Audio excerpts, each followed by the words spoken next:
अब अगर आपको सोना खरीदना है, सोने के आभूषण खरीदने हैं, तो कुछ समय के लिए रुक जाइए।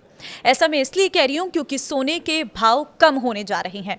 जी हाँ, आपने सही सुना, सोने के आभूषण खरीदना जो एक सपना बन गया था, अब वो सपना हकीकत में तब्दील होने वाला है, क्योंकि सोने के भाव 15,000 तक गिर सकते हैं।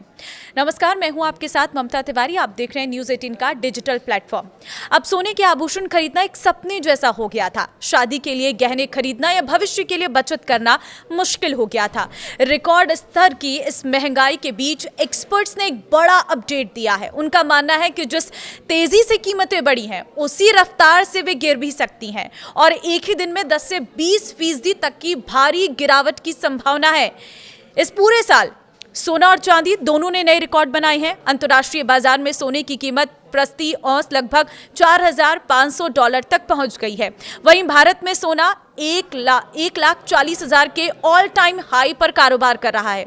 इसके अलावा चांदी की कीमतों में आई तेजी ने सभी को चौंका कर रख दिया है।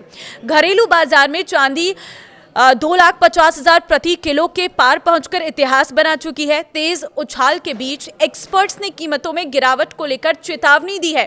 उनका अनुमान है कि एक ही दिन में चांदी में 10 से 12% तक की गिरावट आ सकती है और सोने में भी बड़ी गिरावट देखी जा सकती है। फिलहाल बाजार में विक्रेताओं की संख्या कम है, लेकिन एक्सचेंजों पर बड़े लॉन्ग पोजीशन बने हुए हैं।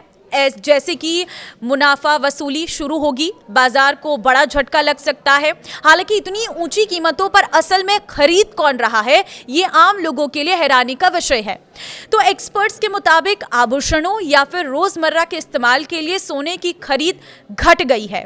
दुबई और भारत जैसे बड़े बाजारों में सोना और चांदी छूट पर मिलना इसी का संकेत है, यानी ग्राहकों की खरीद कम हो रही है लेकिन कीमतें बढ़ रही हैं। बाजार सूत्रों का कहना है कि इस तेजी की असली ताकत निवेश से आ रही है।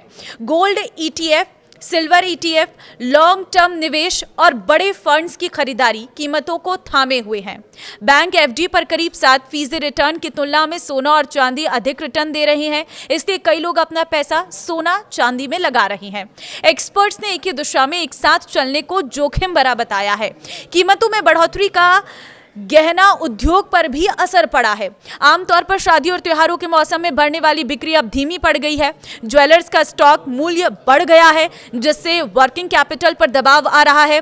पहले जो लोग 22 कैरेट सोना आराम से खरीदते थे, वे अब हल्के गहने यानी कि 18 या 14 कैरेट की ओर रुख कर रहे हैं।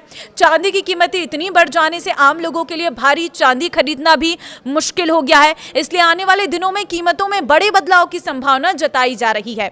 एक्सपर्ट्स का अनुमान है कि सोने की कीमत 10,000 रुपए से 15,000 रुपए तक घट सकती है, जबकि चांदी में 10 से 20% तक की गिरावट संभव है। तो लोग जो गहने खरीदने की योजना बना रहे हैं, उन्हें थोड़ा इंतजार करने की सलाह दी गई है।